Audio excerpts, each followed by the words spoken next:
Bismillahirrahmanirrahim. Assalamualaikum warahmatullahi wabarakatuh. Alhamdulillah yang saya syukur ala taufiqin kita syarika la ilaha illallah wahdahu la syarika lahu Allahumma shalli alaihi wa ala alihi wa sahbihi karena kita melanjutkan hari kita ikrarullah itu menghilangkan salam. Pada minggu lalu telah kita sebutkan bagaimana sifat Nabi Ibrahim alaihissalam yang tamu ketika datang para malaikat yang dikenal menjadi manusia. Nabi Ibrahim menyangka mereka adalah manusia sehingga Nabi Ibrahim alaihissalam menjamu mereka. Kata Allah, "Faragha ila ahli faja'a bi ijlin samin." Maka setelah tamu-tamunya masuk ke rumah Ibrahim alaihissalam, faragha yaitu segera menuju keluarganya, menuju istrinya. Kemudian tiba-tiba beliau menghidangkan sapi yang gemuk ya. Dalam ayat yang lain hanif yaitu dengan sapi yang dipanggang, itu disediakan dengan cepat. Ini menunjukkan kebiasaan Ibrahim alaihissalam yang suka menjamu tamu, sehingga ada tamu beliau bisa menyediakan dengan cepat. Dan juga kerjasama istrinya, karena Allah mengatakan faragha ila ahlihi, dia pergi ke istrinya, kemudian terhidangkanlah sapi yang gemuk tersebut. Maka sungguh indah jika suami istri bekerja sama dalam menjamu tamu. Kemudian di antara bentuk Nabi Ibrahim alaihissalam memuliakan tamu, dia tidak mengatakan kepada tamunya, sebentar ya, saya potong sapi dulu ya, enggak. Dia langsung pergi aja. Nanti kalau dia bilang begitu, tamunya jadi enggak usah tuh, anu aja, tempe goreng aja cukup, jadi enggak enak. Maka dia langsung tidak perlu ngomong-ngomong, dia langsung pergi untuk menyembelih sapi bersama istrinya, kemudian menyiapkan panggangan sapi tersebut. Beda kalau ada tamu terus kita keluarkan uang, sebentar ya, saya beli roti, beli ini ya. Jadi tamunya merasa nggak enak kalau digitukan.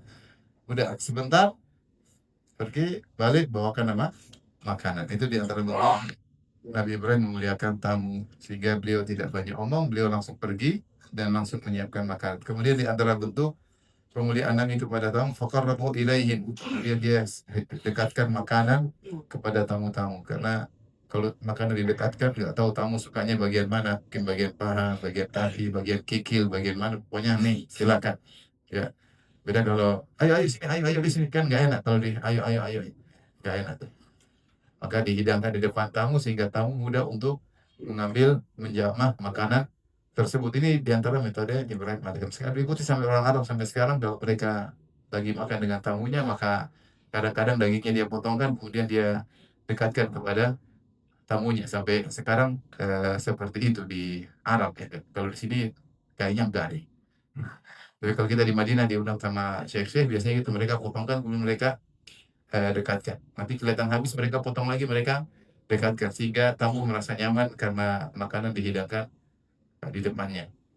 Ini salah satu bentuk pemberian Ibrahim kepada tamunya, dan akhirnya sikap memuliakan tamu kemudian diteruskan, diwariskan turun-temurun sampai kepada orang-orang Arab. Oleh karena orang Arab terkenal memuliakan tamu sejak zaman jahiliyah. Contoh terkenal seperti Hatim At-Tai yang terkenal dengan jamu tamu, di antaranya Abdullah bin Jud'an yang juga terkenal menjamu tamu, sampai Aisyah pernah bertanya, karena Abdullah bin Jud'an At-Taim dari kabilah Bani Taim dari Quraisy, masih ada hubungan kerabat dengan Abu Bakar dan juga Aisyah radhiyallahu anha, sampai Aisyah pernah bertanya kepada Muslim, ya Rasulullah, Abdullah bin Jud'an, ya Rasulullah, Abdullah bin Jud'an bagaimana nasibnya?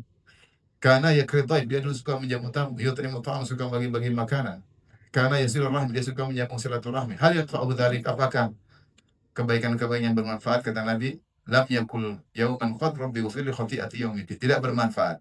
Karena dia tidak pernah bertauhid. Dia tidak pernah beriman pada hari akhirat. Dia tidak pernah berkata, ya Rabbku, ampunilah dosa-dosaku pada hari kiamat kelak. Maka seluruh kebaikan tidak ada manfaat. Padahal Nabi sering dijamu di rumahnya Abdullah bin Jud'an, dan sering para orang Quraisy kalau ada rapat di rumahnya Abdullah bin Jud'an, seorang sangat dermawan, tetapi tidak manfaat dermawanannya karena dia musyrik dan tidak beriman kepada hari akhirat. Akan tapi jadi perhatian kita bahwasanya tradisi menjamu tamu adalah tradisi yang diwariskan oleh orang-orang Quraisy dari Nabi Ibrahim alaihissalam, dan mereka Nabi Ibrahim alaihissalam. Tapi ayat kedua yang disebutkan oleh An-Nawawi rahimahullah taala juga masih tentang kisah tamu-tamu yang sama. Tamu-tamu tersebut setelah datang ke Nabi Ibrahim alaihissalam, kemudian mereka pergi ke Nabi Lut. Mereka pergi ke Nabi malaikat tersebut, ada yang mengatakan malaikat Jibril, Mikail, Israfil. Intinya mereka setelah datang ke Nabi Ibrahim, mereka sampaikan, "Ibrahim, kau bakalan punya anak di Sarah namanya Yakub, setelah Ishak, setelah Ishak punya anak namanya Yakub. Kami ke sini untuk membinasakan umat atau kaumnya Nabi Lut." Setelah itu mereka meninggalkan Nabi Ibrahim yang ada di Palestina, kemudian mereka pergi ke arah Yordan, ke kampung Sodom, kemudian mereka bertemu dengan Nabi Lut. Nabi Lut juga sebagaimana Ibrahim alaihissalam tidak menyangka mereka adalah malaikat, Nabi Lut juga tidak menyangka kalau ini juga malaikat. Dan mereka sangat tampan-tampan. Ya, para malaikat dia menjadi laki-laki yang sangat tampan sehingga akhirnya ini tamu dari jauh. Nabi Lut khawatir karena mereka tampan-tampan sementara di kompleks dia semua akamsinya predator semua. Maka ini bahaya. Maka Nabi Lut segera menyelamatkan mereka, suruh masuk dalam rumah. Istrinya Nabi Lut berkhianat, maka kabarkan kepada kaumnya. Sepertinya istri Nabi Lut orang setempat dan dia loyal sama kaumnya. Karena Nabi Lut pendatang, Nabi Lut dari Babilonia juga. Dia adalah sebutkan oleh para ahli sejarah lah ponakannya Nabi Ibrahim. Fa'amana lahu Lut. Nabi Lut beriman kepada Ibrahim. Setelah itu dia bertugas untuk berdakwah di negeri Sodom. Mungkin dia menikah dengan wanita setempat. Wanita tersebut loyal kepada kaumnya. Sama-sama orang kompleks sih. Akhirnya dia laporkan kepada kaumnya bahwasanya di rumah kami ada tamu-tamu yang sangat tampan. Sangat tampan. Dan ini yang mereka cari-cari selama ini, laki-laki tampan. Allah berfirman sini, "Waja'ahu qaumuhu yuhra'una ilaihi." Maka kaumnya datang dengan bergegas, dengan gelisah, dengan begitu semangat. Yuhra'un itu semangat. Jadi mereka sudah mendengar dengan tampannya tamu-tamu tersebut sehingga syahwat mereka sudah berkobar sebelum ketemu, baru dengar sudah berkobar. Syahwat mereka sudah berkobar menuju kepada Nabi Lut alaihissalam. Wa min qablu kanu ya'maluna sayyi'at, dan mereka sudah melakukan amalan-amalan buruk sebelumnya. Akhirnya mereka minta, "Lut, mana tamu-tamu? Serahkan kepada kami." Mereka sudah syahwat sudah berkobar-kobar. Mana tamu-tamu? Maka Nabi Lut berkata, "Ya qaumi haula'i." Qala ya qaumi haula'i banati hunna atharu lakum. Wahai kaumku, jangan seperti itu. Kalau kalian mau, ya menikahlah dengan putri-putriku. Ada dua tafsiran yang mengatakan putri-putriku, kalau menikah silakan, syar'i laki-laki dan perempuan, apa laki-laki. Atau menikahlah dengan putri-putri setempat karena disebut banatul kaum adalah banatu nabi. Maksudnya putri-putri karena disebut para nabi adalah seorang nabi adalah abu qaumihi, sehingga disebut putri-putri di situ adalah putri-putri. Maksudnya nikahilah putri-putriku, maksudnya nikahilah para wanita yang ada di sini. Jangan dengan laki-laki. Hunna atharu lakum, itu lebih suci bagi kalian. Fattaqullaha wa la tukhzuni fi dhaifi. Kata Nabi Lut, bertakwalah kepada Allah dan jangan kalian hinakan aku pada tamuku. Alaysa minkum rajulun rasyid, tidak akan diantara kalian orang lelaki yang cerdas. Di sini maksud dari Imam Nawawi ketika membawakan ayat ini, Allah alam bisawab, di antara bentuk pemuliaan ikram dhaif adalah menjaga tamu agar tidak diganggu. Karena tamunya mau diganggu oleh akamsi, ya, diganggu oleh akamsi. Sehingga Nabi Lut menjaga tamu-tamunya, dan di antara bentuk memuliakan tamu adalah membuat tamu merasa nyaman, tamu merasa aman, dan mencegah tamu agar tidak diganggu oleh orang-orang yang jahat. Ini di antara Allah bercerita tentang memuliakan tamu. Dalam Al-Quran juga ada penyebutan tentang tamu, tapi sebaliknya, kali ini kemuliaan tamu. Ada yang tidak memuliakan tamu, seperti kisah Nabi Khadir dan Nabi Musa. Allah Subhanahu wa taala berfirman, "Fantalaqa hatta idza ataya ala ahla qaryatin istata'ama ahlaha fa abaw ay yudayyifuhuma. Fawajada fiha jidaran yuridu an yanqata fa ata'ahu. Qala law syi'ta latakhadha 'alayya ajra." Kata Allah, maka berjalanlah Nabi Musa dan Nabi Khadir sampai ke suatu negeri. Mereka minta dijamu karena hak orang musafir untuk dijamu. Fa'abau ayyudhayifuhuma. Namun mereka semuanya enggan untuk menjamu Nabi Khadir dan Nabi Musa. Ya, kalau tidak salah, salah seorang ahli tafsir itu Al-Alusi menyebutkan ini ketika Allah mengatakan fa'abau ayyudhayifuhuma, mereka semua enggan menjamu Musa dan Khadir, menunjukkan Nabi Musa mengungkap mereka satu-satu. Kami minta dijamu sebagai tamu, ditolak. Pintu kedua, pintu ketiga, pintu keempat, semuanya enggan menjamu Nabi Musa dan Nabi Khadir. Sebenarnya nama mengambil faedah, lihatlah Nabi Musa dan Nabi Khadir, manusia yang paling dicintai oleh Allah ketika itu adalah Nabi Musa alaihissalam. Kalimut dan berbagai macam keutamaan Nabi Musa. Ternyata dia tidak dimuliakan oleh apa? tamu. Makanya kalau kamu ustaz tidak muliakan tamu, sabarlah. Nabi Musa juga dicuekin sama tuan rumah. Ya, ini pelajaran bagi kita. Tidak selalu kita harus diagungkan, dimuliakan. Nabi Musa, Nabi Khadir tidak kemudian mencak-mencak, nesu-nesu. Nggak tahu saya ini nabi, nggak tahu, nggak punya adab. Nah, ada mereka sudah nggak, nggak kemudian merasa diri mentang-mentang orang hebat. Ya, begitulah para anbiya, mereka orang-orang yang penuh dengan tawadhu. Ya. Maka mereka ditolak. Pelajaran bagi kita, kalau kita tidak dimulakan orang yang sudah ada orang lebih mulia daripada kita, jauh lebih mulia, tidak ada bandingannya, ternyata tidak dimuliakan oleh tuan rumah. Itu contoh yang buruk kalau sebut dalam Al-Quran tentang terkait dengan tamu. Baik, setelah An-Nawawi rahimahullah menyebutkan ayat-ayat, kemudian beliau menyebut tentang hadis Nabi SAW. An Abi Hurairah radhiyallahu anhu anna Nabi sallallahu alaihi wasallam qala, dari Abu Hurairah radhiyallahu anhu bahwasanya Nabi sallallahu alaihi wasallam bersabda, "Man kana yu'minu billahi wal yawmil akhir falyukrim dhaifahu." Siapa yang beriman kepada Allah di akhirat, maka muliakanlah tamunya. Wa man kana yu'minu billahi wal yawmil akhir falyasir rahimah. Siapa yang beriman kepada Allah hari akhirat, maka sambunglah silaturahim. Wa man kana yu'minu billahi wal yawmil akhir falyaqul khairan aw liyasmut. Siapa yang beriman kepada Allah di hari akhirat, maka berkata yang baik atau diamlah. Muttafaqun alaih. Hadis riwayat Bukhari. Hadis ini Rasulullah menyebutkan tentang 3 amalan yang butuh untuk diingat tentang iman kepada Allah hari akhirat. Kenapa kalau tidak beriman kepada Allah di hari akhirat, maka berat mengamalkan 3 amalan ini. Amalan pertama memuliakan tamu, amalan kedua menyambung silaturahmi, amalan ketiga berkata yang baik atau diam. Karena memuliakan tamu repot ya, butuh biaya, butuh keluar fulus ya. Dan banyak orang sekarang materialistis ya, sehingga segalanya perhitungan. Orang sampai pelit, kemana-mana perhitungan ya. Apalagi kalau kita mungkin di negara-negara non-muslim, luar biasa mereka perhitungan. Sampai saya pada kawan di luar negeri cerita, kalau pas bulan Ramadan terkadang kita bagi-bagi makanan, orang-orang non-muslim di tempat sana, di orang barat-barat tersebut, mereka bingung kok ada makanan dibagi-bagi ya. Karena itu bukan kebiasaan mereka. Sampai di antara mereka kalau ada yang pacaran, sudah ajak ke restoran bayar sendiri-sendiri. Padahal pacaran. Kadang suami istri bayar sendiri, kadang suami istri bayar sendiri. Nggak tahu benar atau tidak. Kadang anaknya kalau sudah tinggal lama suruh juga bayar listrik, suruh juga bayar macam-macam. Padahal istri sama anak juga berhitungan, sama istri berhitungan. Jangan sampai kepada kaum muslim juga demikian. Kita hidup ya, jangan terlalu berhitungan ya. Apalagi sama anak, sama istri, sama kawan, sama tetangga. Alhamdulillah ada rezeki bagi, kalau nggak ada ya sudah sabar. Tapi tidak semuanya dengan apa? Berhitungan. Sehingga materialistis masuk dalam banyak orang, sehingga pelit luar biasa.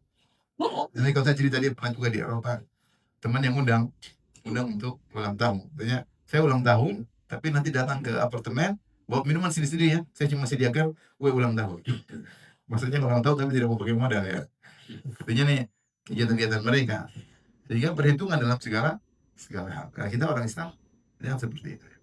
Maka Allah mengingatkan bahwasanya kalau ingin dapat ganjaran di akhirat, perlu pengorbanan. Di antara pengorbanan adalah berkorban untuk tamu. Memuliakan tamu butuh biaya, butuh energi, butuh waktu. Ada waktu yang dibuang, ada uang yang harus dikeluarkan, ya, ada energi yang harus dilakukan. Kalau pelit, susah untuk memuliakan apa? Tamu. Makanya Allah, Nabi mengatakan, "Man kana yu'minu billahi wal yaumil akhir." Siapa yang beriman kepada Allah, kalimat benar, wal yaumil akhir, dan yakin ada hari akhirat, bahwasanya Allah akan balas ini semua di akhirat dengan berlipat-lipat ganda jauh daripada apa yang kau keluarkan. Maka ada usaha ragu-ragu untuk muliakan apa? Tamu.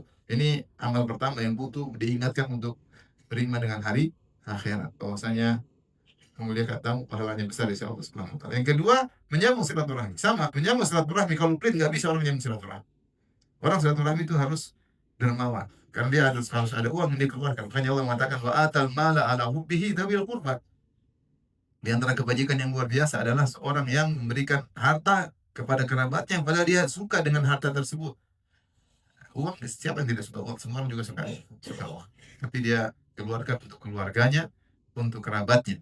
Maka ini harus ingat dengan hari akhirat, bahwasanya kita hidup hanya sebentar, di dunia ini kita menanam sebanyak-banyaknya, panennya nanti ketika di hari akhirat. Maka sekarang ketika ada uang, ada sesuatu yang kita keluarkan untuk kerabat, maka tidak usah ragu-ragu. Ini syarat bahwasanya orang yang pelit susah untuk menyambung silaturahmi. Susah. Semua berhitungan. Bikin acara keluarga, waduh, berhitungan. Mau misalnya mau safar ke keluarga, wah, mahal, nggak jadi safar. Pokoknya kalau pelit susah mau silaturahmi. Ada keluarga datang ke rumah, wajah sudah gelisah. Apalagi keluarganya buka kulkas ambil sendiri. Mereka lihat, aduh repot. Kalau pelit susah. Kalau orang nggak pelit, insya Allah silaturahmi mudah. Kita berbicara orang yang diberi kemudahan. Kalau nggak mau diapain? Kita hanya silaturahmi dengan salam, kata-kata baik. Tapi kalau kita punya harta, silaturahmi bukan cuma dengan salam doang. Silaturahmi dengan mengeluarkan apa? Biaya. Butuh biaya, butuh energi. Maka di sini Nabi mengingatkan, "Man kana yu'minu billahi wal yawmil akhir." Siapa yang beriman kepada Allah hari akhirat, yakin bahwasanya ada balasan di hari akhirat. Amal yang ketiga adalah berbicara yang baik atau diam. Man kana yu'minu billahi wal yawmil akhir falyaqul khairan aw liyasmut. Siapa yang beriman kepada Allah hari akhirat, maka hendaknya dia berbicara baik atau dia diam. Yaitu sebelum kau berbicara, kau pikirkan dulu. Hisaplah dirimu sebelum kau berbicara. Hisap sebelum beramal. Renungkan dulu, saya ngomong ini baik atau tidak. Kalau tidak, berhenti, gak usah ngomong. Kalau baik, pilih. Apakah ada diksi yang lebih baik daripada ini? Cari diksi yang lebih baik. Karena Allah mengatakan, wa kulli ibadi wa kullatihi asa. Katakanlah kepada hambaku untuk memilih diksi yang terbaik. Diksi baik ada, tanpa yang lebih baik.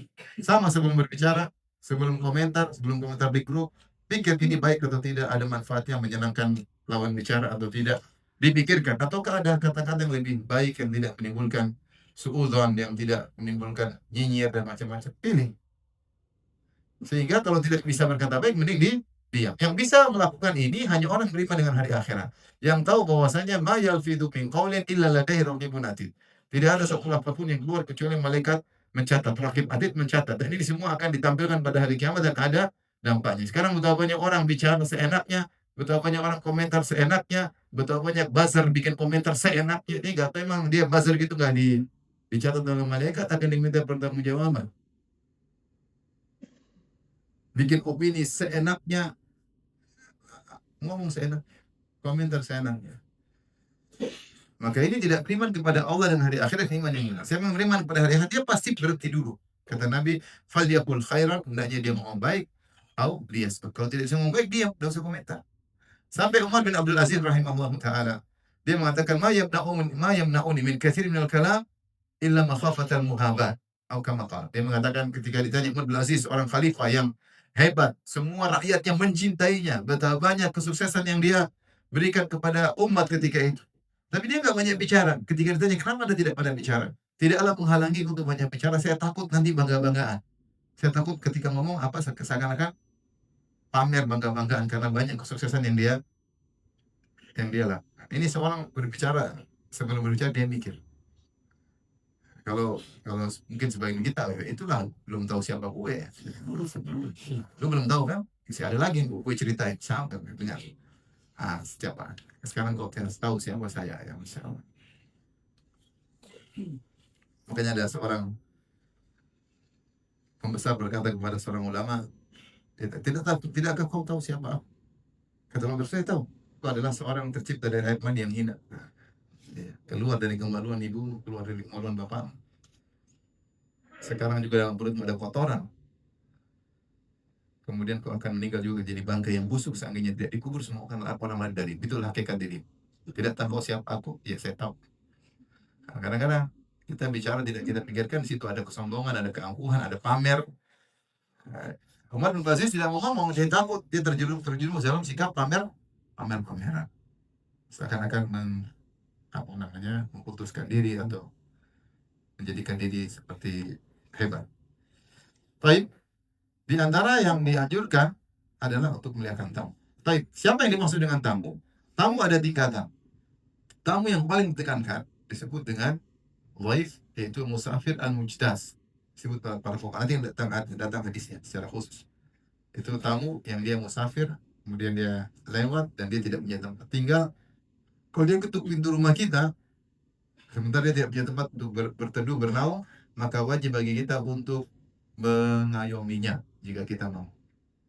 Sehari, 2 hari, 3 hari. Ini namanya dhaif al-musafir al-mujtaz. Sebenarnya buku fikih. Itu tamu yang musafir dan dia lewat dan dia tidak menemukan tempat tinggal. Ketika dia ketuk pintu, wajib bagimu untuk apa? Menjamunya. Ya, nanti akan ada aturannya. Kedua, dhaif yang dibawa daripada itu, yaitu dhaif yang dikenal dengan zair, yaitu pengunjung. Rasulullah bersabda, "Walizawrika 'alaika haqqan." Dan tamumu juga punya apa? Hak. Nah, ini juga disebut dengan tamu. Ini juga tamu yang patut untuk dimuliakan. Oleh karenanya, Al-Imam Al-Bukhari rahimahullah dalam sahihnya membuat bab as-samr ma'ad dhaif wal ahl. Bab ngobrol di malam hari bersama tamu dan keluarga. Dikisahkan bahwasanya, saya bacakan hadisnya sederhana, dari Abdurrahman bin Abi Bakar, anna ashabas suffah kanu unasa fuqara. Itu orang-orang suffah, mereka orang miskin. Orang sufa mereka mukim di Madinah, mereka mukimin di Madinah, mereka bukan musafir, mereka tinggal di Madinah, cuma mereka tidak punya tempat tinggal. Asalnya mereka muhajirin dari Madinah, dari Yaman, mereka kumpul, ada yang tempat tinggal keluarga, kalau nggak ada keluarga, nggak ada kenalan, tinggal di bagian belakang masjid. Rasulullah bikin suatu area namanya sufa. Dia bukan bagian dari masjid, tapi dia belakang masjid. Itu tambahan. Mereka orang miskin. Maka Rasulullah SAW berkata, "Man kana indahu ta'amu itsnaini falyadhhab bitsalits." Siapa yang punya jatah makanan 2 orang, maka ambillah orang ketiga. Itu bagi-bagi makanan, makan bertiga. Wa in arba fa khamis. Kalau dia punya jatah 4 orang, ambil satu lagi buat 5 orang. Dan seterusnya. Wa inna Abu Bakar ja'a bi thalathati. Abu Bakar bawa 3 orang dari Sufa, diajak ke rumahnya. Fantalaqa Nabi SAW bi asyara. Rasulullah bawa 10 orang bawa ke rumahnya. Yang dibawa orang-orang Sufa. Faham? Mereka musafir atau mukimin? Mukimin. Mereka bukan musafir, mereka mukimin. Kemudian kita lanjutkan. Wa inna Abu Bakar ta'asya inda Nabi. Ternyata Abu Bakar taruh tamunya di rumah. Abu Bakar makan malam sama Nabi. Ini dalil bahwasanya Nabi makan malam ya. Nabi apa? Tidak intermitan apa? Pasti. Jadi Nabi makan malam. Dengar ya. Jadi yang bilang intermitan sunnah enggak ya. Kalau intermitan silakan perkara dunia, tapi Nabi makan malam. Nabi juga makan pagi. Nabi juga makan apa? Siang. Ini contoh Rasulullah makan malam. Saya bacakan, wa inna Abu Bakar ta'asya inda Nabi sallallahu alaihi wasallam. Abu Bakar makan malam di sini. Tsumma labitha haitsu shallaitul isya. Kemudian Abu Bakar tetap bertahan di rumah Nabi sampai aku salat isya. Tsumma raja'a falabitha hatta ta'asya Nabi sallallahu alaihi wasallam. Faja'a ba'da ma madha min al-lail. Masyaallah. Ternyata setelah itu masih lama lagi. Setelah isya Abu Bakar belum pulang. Abu Bakar pulang terlambat. Faja'a, kemudian Abu Bakar datang setelah lewat malam. Qalat lahu imra'atuhu, maka istrinya berkata kepada Abu Bakar, "Ma habasaka an adiyafika?" Apa yang mencegahmu dari tamu-tamu? Dan perhatikan sini. Berarti tamu-tamu yang diundang makan tadi disebut tamu atau tidak? Dalam bahasa Arab disebut apa? Dhaif. Karena sebagian orang salah paham membawa hadis-hadis tentang memuliakan tamu hanya tamu musafir. Adapun tamu-tamu yang datang ke rumah tidak dianggap tamu, itu enggak benar, itu juga tamu meskipun derajatnya di bawah. Tapi mereka juga apa? Tamu. Maka di sini kata istrinya, apa yang menghalangimu sehingga mencegahmu untuk datang menemui tamu-tamumu? Ya. Au qalat dhaifika. Qala, maka Abu Bakar berkata, aw ma asyaitihim, bukankah aku sudah kasih mereka makan malam tamu-tamu tersebut? Qalat abaw hatta taji'a. Qad aradu fa abaw, wa quridu fa abaw. Mereka tidak mau makan sampai kau datang, wahai suami. Tamu-tamu enggak mau makan sampai kau datang. Sudah ditawarin, mereka tidak mau ya. Maka Abu Bakar pun marah kepada putranya Abdurrahman bin Abi Bakar. Dianggap tidak memuliakan tamu ya. Maka akhirnya mereka makan ya. Waimullah ma kunna, kata Abdurrahman bin Abi Bakar, ma kunna na'khudh min luqmatin illa rawa min asfaliha akthar minha. Kami tidak makan makanannya Abu Bakar, di antaranya tamu dan Abdurrahman bin Abi Bakar, kami tidak makan kecuali makan tambah banyak. Kami tidak makan kecuali makan tambah. Jadi di antara keramat kewalian Abu Bakar Siddiq radhiyallahu taala anhu. yakni hatta syabihu, sampai mereka kenyang. Sampai mereka kenyang. Ini juga boleh dalil makan sampai apa? Kenyang. Tapi jangan kekenyangan melulu ya. Tapi boleh. Dalam beberapa hadis para sahabat makan sampai kenyang sampai mereka tinggalkan makanan karena kekenyang. Boleh, tapi mereka banyak kegiatan. Kalau kita banyak tidur. Tapi makan kenyang boleh, boleh. Tapi وصارت أكثر مما كانت قبل ذلك فنظر إليها أبو بكر فإذا هي كما هي أو أكثر منها. Maka ternyata makanan setelah mereka sudah kenyang tinggal ternyata makanan tambah lebih banyak daripada sebelumnya. Ya. Tapi intinya maksud saya, orang yang datang ke rumah kita atau kita undang makan disebut juga dengan apa? Tamu. Dan di antara sunnah adalah memuliakan apa? Tamu. Dan ini kebiasaan para sahabat. Seperti kisah yang masyhur yang disampaikan dalam Sahih Muslim tentang seorang lelaki yang dalam majhud dan dalam kondisi susah datang kepada Nabi minta dijamu. Maka Nabi cek kepada istri-istrinya, ternyata istrinya semua tidak punya makanan. Semuanya berkata, "Walladzi ba'atsaka bil haqq ma indana illa ma." Demi yang mengutusmu dengan kebenaran wahai suamiku, tidak ada di rumah kecuali air. Jadi nggak bisa jamu tamu. Istri pertama cuma air, istri kedua cuma air, istri ketiga cuma air, sampai istri ke-9 semuanya cuma air. Maksudnya bagaimana zuhudnya Nabi Shallallahu Alaihi Wasallam. Ya, Nabi kalau mau kaya bisa dia sering menang dalam perang, punya ghanimah, tapi enggak, dia hidup sederhana. Istri 9 semua cuma air. Satu-satu nggak ada semua. Dan Rasulullah tidak tahu ilmu gaib. Rasulullah suruh cek, coba cek, ada nggak? Ternyata nggak ada. Kalau kan sudah, mutar satu aja. Nabi 9 semua nggak ada makanan. Akhirnya apa yang mau dibuat jamu? Tidak ada. Maka Rasulullah mengatakan, man yudhaifu atau man yudhaifu hada. Atau man yudhaifu dhaifa Rasulullah. Siapa yang mau menjamu tamunya Rasulullah? Ada seorang Ansari dekat saya. Ada yang mengatakan Abu Talha, ada yang mengatakan yang lainnya. Saya Rasulullah, saya akan jamu dia. Maka pulanglah Abu Talha atau si fulan ini, Ansari ini pulang ke rumah istri, tanya ada makan nggak? Kata istrinya, tidak ada. Buat saya, buat kau nggak ada. Apalagi buat apa? Yang ada cuma buat anak-anak. Kemudian kata sahabat ini, sudah, kalau begitu jangan kasih anak-anak, ini buat tahu makanannya. Ajak anak-anak main sampai ketiduran. Subhanallah. Istrinya bilang, siap. Luar biasa ya. Kamu ini ada-ada aja. Suamiku. Makanya kalau undang-undang orang yuk cek-cek dulu, telepon kayak apa kayak. Istrinya siap, enggak, langsung. Subhanallah. Maka di main-mainkan anak sampai ketiduran. Kalau sebenarnya kalau sudah tidur, kau pura-pura perbaiki lampu terus matiin, biar lampu mati. Buat apa? Hidangkan makanan, nanti kita duduk pura-pura makan bersama tamu, supaya tamu makan enak. Kalau lampu nyala, lihat kita nggak makan, ini nggak jadi makan. Lihat, aduh, masa kita tamu makan, pemilik rumah tidak, tuan rumah tidak makan. Sehingga mereka bikin trik supaya disangka mereka juga ikut makan. Dalam hal ini disebutkan, maka mereka berdua menampakkan seakan-akan mereka juga makan. Mungkin dengan pegang apalah. Gitu. Pokoknya bikin gerakan seakan-akan mereka ikut makan dalam kegelapan. Sampai tamunya kenyang, tamunya tenang, padahal mereka ini mereka pun tidur kelaparan. Maka akhirnya pagi hari Rasulullah berkata kepada laki-laki ini, ajab Allah min sani'ikuma bi dhaifikuma al-bariha. Allah kagum dengan sikap kalian kepada dua tamu kalian semalam. Padahal mereka tidak publish. Padahal mereka tidak, hey guys, gue lapar nih demi tamu. Tapi yang tahu siapa? Allah. Allah kasih tahu siapa? Nabi Muhammad SAW. Maka tidak perlu semua kegiatan kita publish. Allah tahu.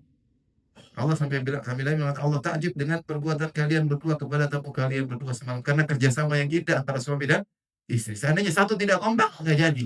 Tamu suruh pergi. Sebenarnya kompak dua-dua karena Allah, maka terjadilah apa yang terjadi, luar biasa. Dan meskipun mereka tidak lapor-lapor kepada Nabi, mungkin mereka pun malu kalau mau cerita. Ternyata Allah tahu.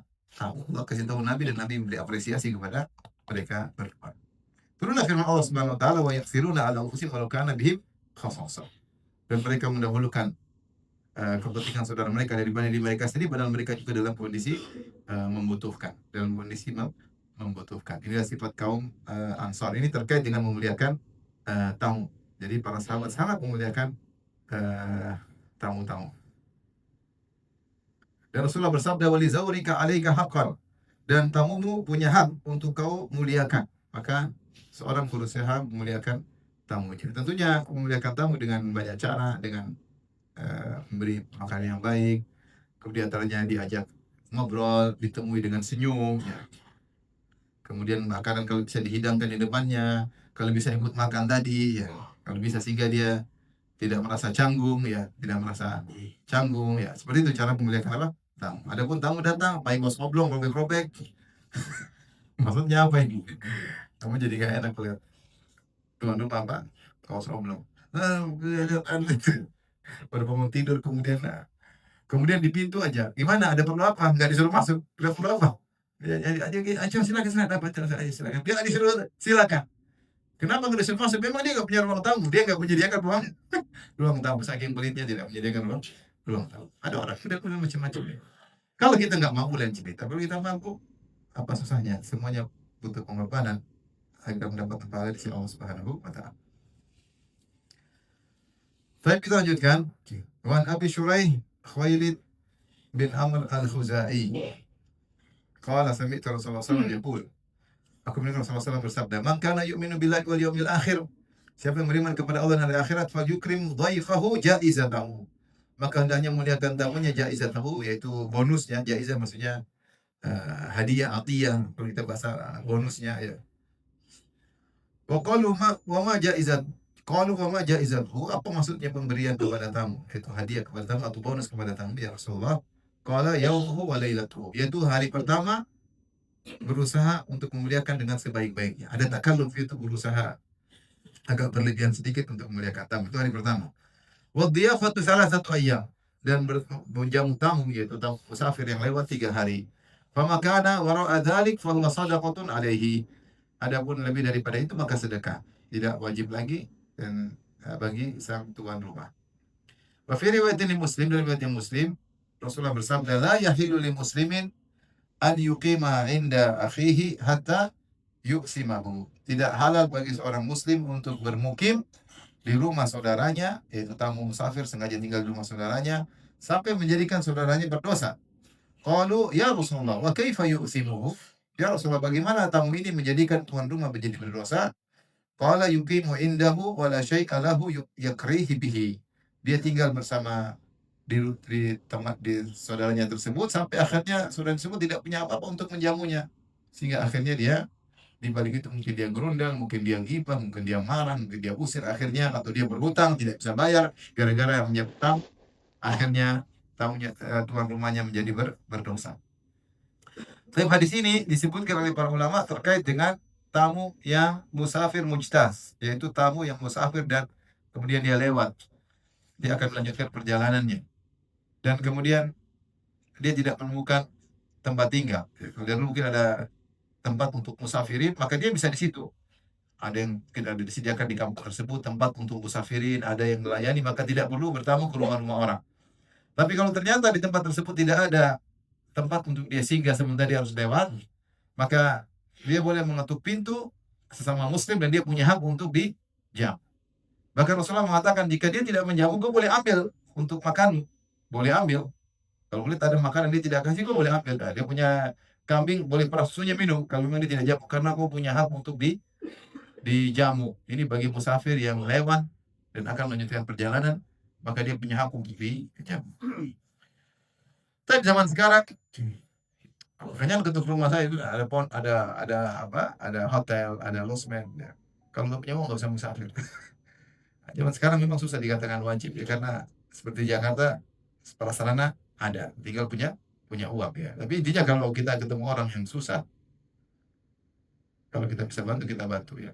Sehingga namun dikatakan wajib sudah tidak wajib lagi, karena sarana terutama di kota besar sarana semua sudah ada. Tapi kalau kita tahu tamu kita kenal, kita tawarkan ke rumah aja, tidak usah ke hotel. Ah, jangan gitu ya, enggak apa-apa. Alhamdulillah. Kalau kita bisa jamu tamu kita kenal, sudah ke rumah, ya rumah tidur. Paling tidak dia hemat uang hotel sehari bisa 500.000 atau 1 juta atau bisa lebih daripada itu. Kita kasih jamu sebisa kita ya. Kalau kita bisa kasih yang enak silakan. Kalau enggak ya minimal dia sudah dapat tempat tinggal. Kita tawarkan, enggak saya mau ke Jakarta. Oh, udah ke rumah saya aja. Jangan bilang sudah ada hotel belum? Belum ada. Oh, itu ada hotel murah. Udah tawar ke rumah aja, kita kenal tawar ke rumah. Assalamualaikum, salam, mau kemana? Ke Jakarta. Oh, masya Allah. Eh, ke hotel mana? Ke rumahmu, ke rumahku. Kapan pulangnya? Belum sampai sudah tanya kapan pulang. Belum sampai. Jangan sampai kita terlilit dengan politik. Kita tidak boleh cari, kita lagi keluar kota lagi kemana. Intinya kalau kita ada rezeki ini, saya bicara sama orang yang kondisinya maisur, yang maksudnya mutayasir, dia punya uang. Maka ngapain kita pelit-pelit? Kita mengeluarkan uang untuk menjamu tamu, itu mengeluarkan uang pada tempatnya. Itu sunnah Nabi SAW dan pahalanya besar di hari akhirat. Baik, tapi Islam adalah syariat yang logis. Juga tidak mentang-mentang menjamu tamu adalah ibadah mulia kemudian ditinggal. Saya 1 tahun di rumahmu ya. 1 tahun. Saya sebulan di rumahmu ya. Enggak juga ya. Ada aturannya. Hari pertama maka seorang jaizatahu, dia berusaha untuk memuliakan tamu. Dia makan mungkin dari restoran atau dia masak susah-susah. Dia potong kambing, dia potong apa. Pokoknya dia berusaha semampu dia yang dia mampu. Lebih daripada makanan kebiasaan dia keseharian. Kalau biasanya sehari-hari dia makan ayam, hari ini dia karena tamu dia potong kambing. Nah, biasanya dia makan tempe, hari ini dia goreng ikan. Biasanya dia goreng telur, hari ini yang bertelur dia goreng, itu ayamnya. Jadi ini sunahnya, tapi 1 hari aja, 1 hari. Hari kedua, hari ketiga, ini kesempurnaan menjamu tamu. Maka hari kedua, ketiga, bima tayassar, yang ada di rumah itu yang dia kasih, yang dia makan sehari-hari. Dan harusnya yang pertama juga ngerti. Hari keempat sudah tidak wajib bagi dia. Kalau dia berat, dia bisa bilang tafadhal, di rumah terbuka.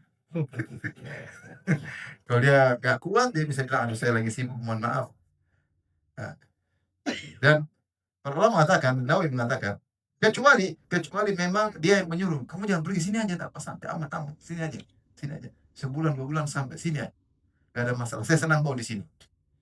Maka kalau dia paksa-paksa gitu, tidak apa-apa, berarti dia ingin cari pahala. Dia ingin cari pahala. Kalau mencari pahala harus ada korban. Korban untuk dibantu ya. Alhamdulillah dia cari pahala, udah kita memfasilitasi dia untuk dapat apa? Pahala. Baik. Kata Ibnu Nawawi rahimahullah taala, kalau kelihatannya dia senang kita bersama dia, maka tidak apa-apa. Tapi kalau kita ragu, senang nggak ya? Atau dia ngomongnya basa-basi, kenapa pulang sini aja? Tapi tahu orang basa-basi. Kalau kita tahu basa-basi atau ragu dia ridho atau tidak, maka jangan dilanjutkan. Apalagi kalau dia sudah mulai mengeluh, aduh gimana nih. Oleh karenanya ada aturan syariat logis bahwasanya boleh memuliakan tamu hari pertama, hari kedua, hari ketiga, tapi hari keempat sudah tidak wajib lagi bagi seorang yang menjamu tamu, kecuali bahwasanya dia ridho dengan hal tersebut. Sebutkan Ibnu Abbas pernah menjamu tamu Abu Ayyub al-Ansari berbulan-bulan. Ketika ditanya kenapa kau pernah menjamu Rasulullah SAW, ketika Rasulullah pertama datang ke Kuba, Rasulullah tinggal di rumah siapa? Abu Ayyub al-Ansari. Maka ketika Abu Ayyub datang ke suatu daerah di sekitar Ibnu Abbas itu menjauh dia sampai berbulan-bulan, sampai dia mengeluarkan uang begitu banyak, ribuan dinar demi untuk Abu Ayyub al-Ansari karena pernah menjamu siapa? Rasulullah SAW. Dia ingin balas budi kepada Abu Ayyub al-Ansari radhiyallahu taala. Apalagi kalau kita bertamu di rumah orang yang susah, hendaknya kita juga tahu diri. Misalnya kita pergi ke luar negeri, teman kita juga hidupnya susah. Terus kita tidur di rumahnya, ya kalau memang dia silakan tidur di rumah aja. Ya kita seperti kita juga ikut belikan beras, kita juga ikut belikan telur. Jangan kita santai-santai aja. Tamu santai.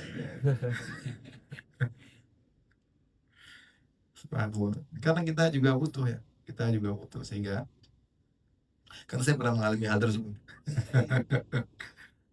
Ada tamu, subhanallah. Saya pikir dia cuma 3 hari, ternyata berapa bulan. Sehingga saya tidak punya ruang tamu saya akhirnya dipakai untuk benar-benar tamu abadi. Jadi kalau nama datang ke rumah bingung kita. Saya pikir besok dia pulang. Ternyata nggak pulang. 2 minggu berlalu, 3 minggu berlalu. Kita mau ngusir juga nggak enak. Tapi dia juga gimana ya, tidak ada sumbangsi. Jadi kita nggak punya apa, artinya secara aturan ya, ini serba salah menurut saya. Sehingga kadang-kadang saya sedekah terpaksa gitu, agak susah. Tapi mau saya saling pengertian, apalagi kalau kita tahu tuan rumah susah, maka kita berusaha membantu. Kita juga punya rasa ya. Kata Nabi, wala yahillu li muslimin an yuqima inda akhihi hatta yu'thimahu. Jangan sampai seorang sengaja tinggal di rumah saudaranya sampai membuat dia berdosa, yaitu nekat tinggal sampai berhari-hari lebih dari 3 hari, 4 hari, seminggu. Berdosa bagaimana? Kata para ulama, misalnya dia menggibah di luar. Ini dosa, ini orang tamu nggak tahu diri ya. Dia ngusir langsung nggak enak, tapi dia ngomong di belakang. Ini tamu nggak tahu diri, udah tahu saya susah, nggak pulang-pulang. Kamu usir aja, aduh nggak enak nanti apa kata orang. Tapi dia gibah di belakang, akhirnya berdosa nggak? Berdosa. Atau karena dia susah, dia karena pingin berbuat baik, dia ngutang. Ngutang kepada orang, kemudian dia layani di tempat tersebut. Karena butuh biaya, akhirnya dia tidak bisa bayar utang, akhirnya ribut dengan orang yang beri hutang kepada dia. Ini contoh. Atau akhirnya dia marah, timbul perkelahian, kamu kenapa lama-lama pergi sana, diusir, akhirnya timbul pertikaian yang berkelanjutan. Ini juga menimbulkan dosa.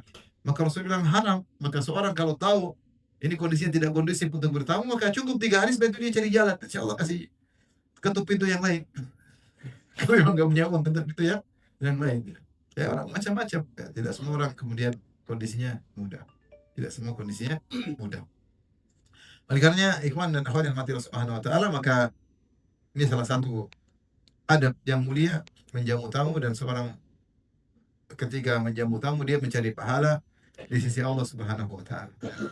Dia tahu bahwasanya waktunya untuk tamu ada, kemudian uang yang dikeluarkan untuk tamu juga ada, dan ini semua berpahala di sisi Allah Subhanahu wa taala karena dia beriman dengan hari akhirat. Dan jangan pelit kepada tamu. Pada pertemuan lalu saya sempat sebutkan tentang kisah orang-orang pelit yang disebut oleh Jahiz, salah seorang ahli Mu'tazilah, tapi dia ahli bahasa. Dia punya buku judulnya Al-Bukhala, kisah orang-orang pelit. Disebut ada ratusan mungkin orang-orang pelit, 2 jilid bukunya tersebut. Coba tuh cek-cek, ada nama antum nggak di situ? Kayaknya nggak ada. Orang terdahulu. Kemudian kisah orang-orang pelit. Di antara orang pelit sama tamu, pelit sama tamu. Sebutnya ada seorang miskin. Dia kenal orang kaya tapi pelit. Pelit, tidak suka menjamu tamu. Maka dia ingin ngajarin bahwasanya saya miskin, saya bisa menjamu tamu. Supaya orang ini bisa berubah hatinya. Maka akhirnya si miskin ini ngumpulin duit. Akhirnya dia undang orang kaya tadi yang pelit. Kata dia, makan di rumah. Wih, orang kaya luar biasa. Ini ada orang pelit, orang miskin apa ngundang? Maka dihidangkanlah makanan banyak. Ini orang miskin sudah setengah mati ngumpulin makanan untuk bisa jamu dia. Supaya dia berubah. Akhirnya dia makan banyak. Makan. Akhirnya kekenyangan. Akhirnya tambah lagi. Akhirnya muntah. Karena kekenyangan. Ketika muntah dia pun menangis. Ditanya, kenapa menangis? Ini gratis tapi tidak bisa masuk. Maksudnya dia sangat sayang, gratis kebuang, Pak. Saking pelitnya, saking apa? Pelitnya. Mumpung gratis dia pengen makan apa? Banyak-banyak sampai muntah, ketika muntah dia pun menangis. Ini salah satu pelit yang ada. Yang kedua dikisahkan juga dalam buku tersebut, ada seorang dari luar kota yang kalau dia haji dia selalu mampir ke rumah seorang yang mulia. Setiap dia berhaji dia mampir, setiap haji mampir. Maka suatu hari orang ini ingin jalan ketemu tamunya yang selalu setia kalau haji mampir ke rumahnya dan dia jamu berhari-hari. Maka dia rindu, dia ingin ketemu temannya tersebut. Maka dia pergilah ke negeri temannya tersebut, bersafar.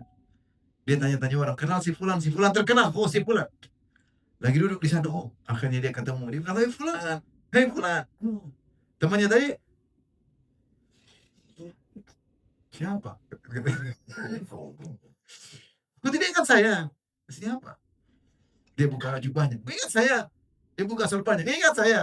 Kok buka semua juga saya tidak ingat katanya. Ternyata dia pelit. Dia tidak mau balas apa? Kebaikan apa? Tamunya. Orang pelit. Biasa dijamu tidak mau menjawab. Ini contoh orang pelit. Disebutkan juga ada seorang menjamu tamu. Ternyata tamunya makannya banyak. Maka dia timbul rasa pelit dalam dirinya. Masih madu. Boleh tamunya minum, ambil madu lagi.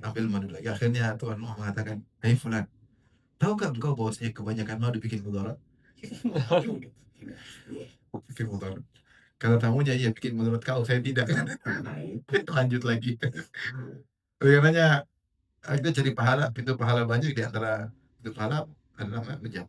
Kita harus memang ada rezeki yang kita keluarkan buat tamu, buat tetangga, buat kerabat, buat kawan, buat orang susah, orang ketemu depan kita, spontanitas kita bantu. Kalau rezeki itu keluarkan rezeki pada tempatnya. Selain tentu ada proyek-proyek akhirat yang lain.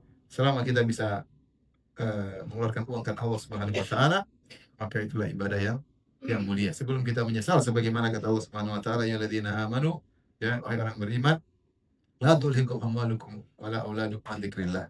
La tulhikum amwalukum wala auladukum. Jangan sampai hartamu dan anakmu membuat kau lalai dari mengingat Allah Subhanahu wa taala. May yaf'al dzalika fa ulaika humul khasirun. Siapa yang melakukannya maka dia adalah orang yang benar-benar rugi. Wa anfiqu mimma razaqnakum min qabli an ya'tiya ahadakumul maut. Maka berinfaklah dari apa yang aku berikan kepada kalian sebelum datang kematian kepada kalian. Wa yaqula rabbi laula akhartani ila ajalin qaribin fa asaddaqu wa akun minas shalihin. Maka ketika malaikat maut datang, kemudian dia berdoa, "Ya Allah, dalam kematianku barang sebentar, 5 menit, 10 menit, buat apa? Fa asaddaq, aku ingin bersedekah dan aku termasuk orang-orang yang saleh. Wala yuakhirallahu nafsan idza jaa ajaluha. Allah tidak akan menunda kematian jika telah datang waktunya. Ketika orang sudah meninggal, duitnya banyak itu tidak bisa apa-apa. Tapi kalau dia masih hidup, dia bisa infak sana, infak sini dan semua yang diinfakkan dicatat dalam tabungan amal solehnya. Makanya malaka ya ibn Adam min malik illa ma akalta wa afnait au labista fa ablain au tasaddaqta fa amdait. Wahai anak Adam, hartamu apa? Cuma 3 yang kau makan, itulah hartamu yang kau benar-benar kau rasakan. Yang kau pakai bajumu sampai rusak, itulah yang benar-benar kau pakai. Atau yang kau sedekahkan maka akan masuk di akhirat menjadi pahalamu. Sisanya hanyalah warisan. Maka jangan sampai orang menjadi orang pelit sehingga tugas dia adalah sebagai penjaga harta yang sangat setia. Tidak dia pakai, tidak dia bagi. Ketika dia mati, dia serahkan harta tersebut kepada orang lain. Ternyata tugasnya sebagai penjaga harta yang setia dan amanah. Baik, silakan. Boleh bertanya, saya silakan. Allahu Akbar, Allah